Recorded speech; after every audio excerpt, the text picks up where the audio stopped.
अस्सलाम वालेकुम दोस्तों, सुभाणे ईद उल उज़ा आहे ऐं यकीनन ईद उल उज़ा हिकु मज़हबी त्योहारु आहे। उहो अक़ीदत ऐं एहतराम सां मुस्लमान सॼी दुनिया जे अंदरि मल्हाईंदा आहियूं ऐं नमाज़ूं अदा कंदा आहियूं दुनिया में। अॼु ईद उल उज़ा ख़ैर सां थी गुज़री ऐं बोहरी जमायत ईद उल उज़ा हैदराबाद में अदा कई, कराची में अदा कई। उन्हनि अॼु दुनिया सां गॾिजी ईद उल उज़ा अक़ीदत ऐं एहतराम सां मल्हाई।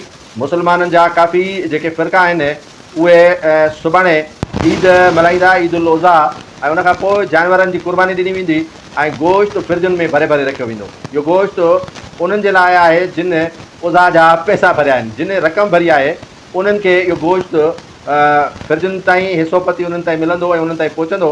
बाक़ी मुस्तहिक सिर्फ़ु वीचारा ईअं ई फिरंदा ऐं क़ुर्बानी जो मक़सदु ग़रीब ऐं मुस्तहिक पाड़ेसरनि ताईं गोश्त पहुचाइणु आहे, न की पंहिंजे घर जूं फ्रिजूं भरणियूं आहिनि। ईद उल उज़ा जो मक़सदु मोहबत, कुर्ब ऐं गोश्त वंडे विराए खाइणो आहे, पर हिते सिस्टम ऐं किसो ॿियो आहे।